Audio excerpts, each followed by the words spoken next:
Hi. So once again, I've been reading to you thinking I was live, and I'm not. Silly Leah. I hope you are all well. I hope that everybody is feeling okay today. And I'd like to share the story of Owen and Mzee, the true story of a remarkable friendship. We have a poster in the RE hallway of Owen and Mzee. So next time we're able to get into the building, you should go check out the poster that we have of these two.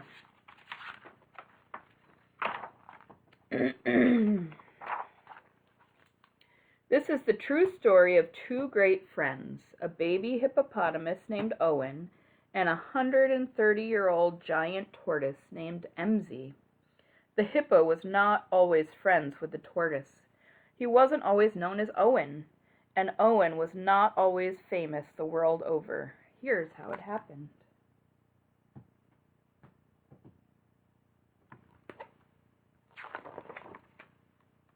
Before the baby hippopotamus became known as Owen, he lived with his mother in a group, or pod, with about 20 other hippos.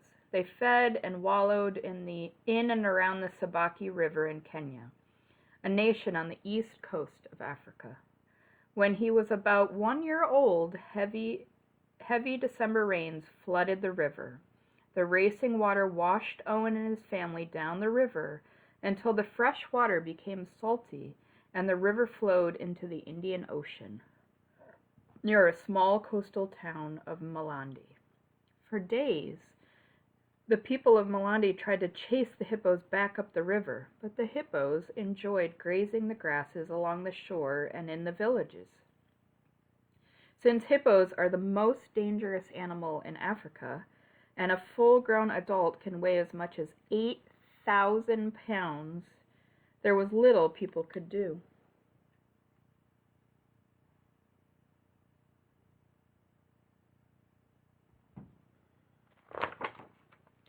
On the morning of December 26, 2004, the sea suddenly rushed high into the beaches, and surging waves pounded the shore. Many of the villagers' boats were damaged, and many fishermen had to be rescued.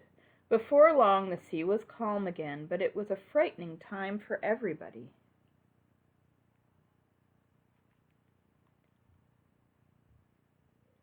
A day passed before anyone thought to check on the hippos. The villagers now saw only one hippopotamus in the sea. A baby without his mother, stranded on a sandy coral reef among the seagrass. Tired and frightened, he was unable to reach the shore on his own. Soon, hundreds of villagers and visitors were working together to help the young hippo. They knew he would become sick if he stayed in the salty seawater for long. They used ropes, boats, fishing nets, and even cars to try to rescue him and bring him ashore.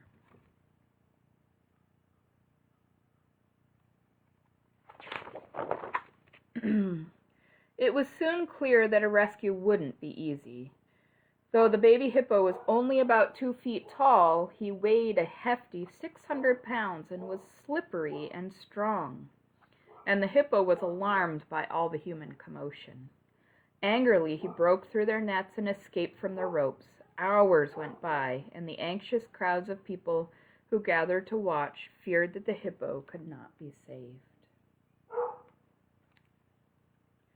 Finally, with a stronger shark net, the rescuers were able to catch the hippo. A brave visitor named Owen tackled him, stopping him long enough to let others secure the net. That is why, when it came to choose a name for the hippo, it seemed only right that he should be called Owen. At last, the rescuers towed the baby hippo toward land. When they reached the shore, a loud, joyous cheer went up from 1,000 men, women, boys, and girls, and who now crowded the beach. Their happy cries could be heard almost a mile away. Wrapped in the net, Owen was hoisted into the back of a pickup truck and brought to a shady spot. People weren't sure where Owen should be taken to. They called Haller Park, an animal sanctuary about 50 miles away near the city of Mombasa. Dr. Paula Kambua, the manager, immediately offered Owen a place to live. She explained that he could never return to the wild. Since he was still a baby, he wouldn't have learned yet how to fend for himself. He would never be welcomed into another hippopod. He would be seen as an intruder and attacked. But they would take good care of him in Haller Park. Dr. Paula offered to drive to Malandi herself to bring Owen to his new home.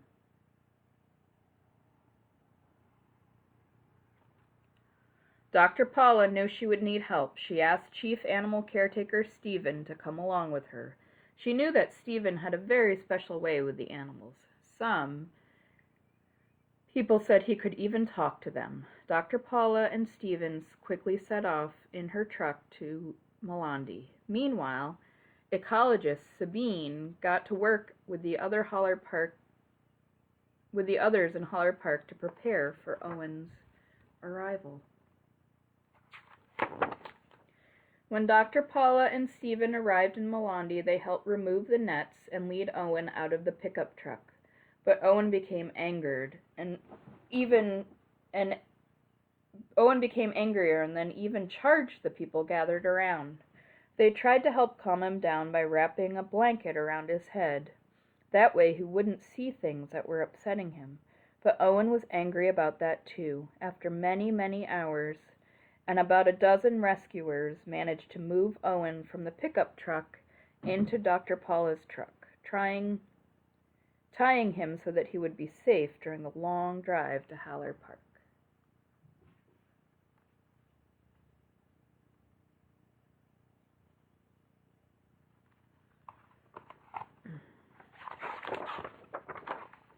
Meanwhile, Sabine and the other workers prepared a large enclosure for Owen. They chose a part of the park that had a pond and a mud wallow, as well as trees and bush, everything a hippo could ever want. The area was already home to a number of bush bucks, vervet monkeys, and a giant tortoise called Mzee. Mzee, whose name was Wise Old Man in the Swahili language, was the oldest creature in the park, about 130 years of age.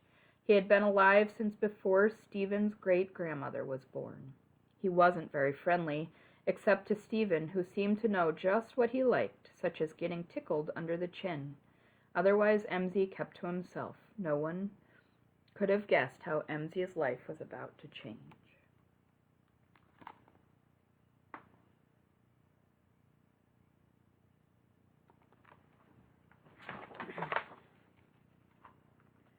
Finally, Dr. Paula and Stephen arrived with Owen, who was now weak and exhausted. As soon as the ropes that held him were untied, Owen scrambled from the truck directly to Mzee. Resting in the corner of the enclosure, Owen crouched behind Mzee, the way baby hippos often hide behind their mothers for protection. At first, Mzee wasn't happy about this attention. He hissed at Owen and crawled away. But Owen, who could easily keep up with the old tortoise, did not give up. Slowly, as the night went on, Mzee began to accept his new companion.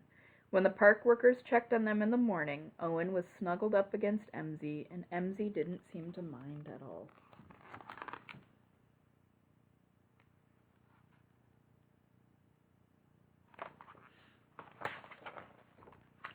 Over the next few days, Mzee continued to crawl away, and Owen continued to follow him. But sometimes it was Owen who would walk away from Mzee, and Mzee would follow. Bit by bit, Mzee grew friendlier. At first, Owen wouldn't eat any of the leaves left for him. Stephen and the other caretakers were worried that he would weaken even more. Then they noticed Owen feeding right beside Mzee, as if Mzee was showing him how to eat. Or perhaps it was Mzee's protective presence that helped Owen feel calm enough to eat. No one really will ever know, but it was clear that the bond between Owen and Mzee was helping the baby hippo to recover from being separated from his mother and stranded at sea.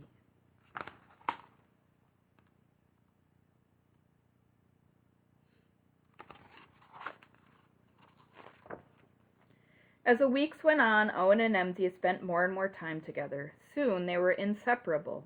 Their bond remains very strong to this day. They swim together, eat together, drink together, and sleep next to each other. They rub noses. Owen leads the way to different parts of the enclosure. Then Mzee leads the way. Owen playfully nuzzles Mzee's neck, and Mzee stretches out his neck forward, asking for more, just as he does when Stephen tickles him under the chin. Though both animals could easily injure each other, they are gentle with one another. A sense of trust has grown between them.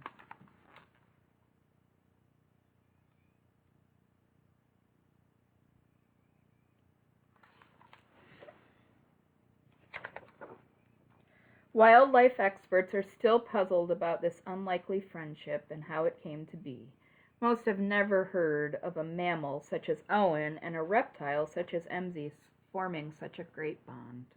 Perhaps for Owen it happened this way. Young hippos like Owen need their mothers in order to survive, and an old tortoise like Mzee can never protect Owen the way a fierce mother hippo could. But since Mzee's coloring and rounded shape are similar to a hippo's, it's possible that to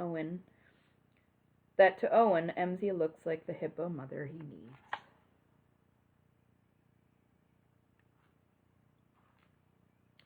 Harder to explain is the affection that Mzee seems to show for Owen. Like most tortoises, Mzee had always preferred to be alone.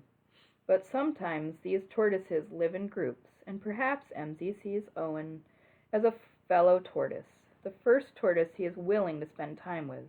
Or perhaps Mzee knows that Owen isn't a tortoise, but likes him anyway. The reasons are unclear, but science can't always explain what the heart already knows. Our most important friends are sometimes those we least expect.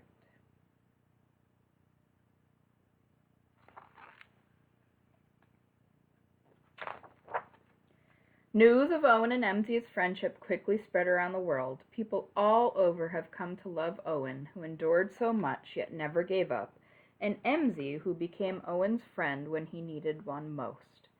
Their photographs have appeared in countless newspapers. The magazine articles, television programs, and even a film documentary have been made about them. Visitors come to Haller Park every day to meet the famous friends.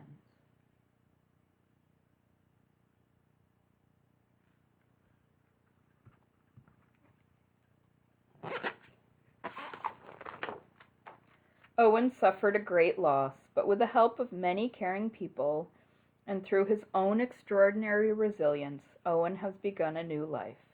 Most remarkably is the role of Mzee has played. We'll never know for sure whether Owen sees Mzee as a mother, a father, or a very good friend, but it really doesn't matter. What matters is that Owen isn't alone, and neither's Mzee. And that is the true story of Owen and Mzee, two great friends.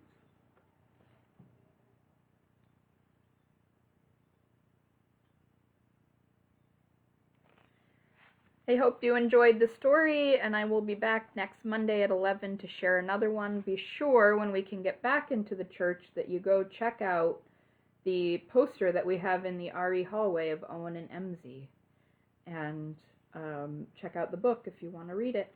Have a good day. Bye.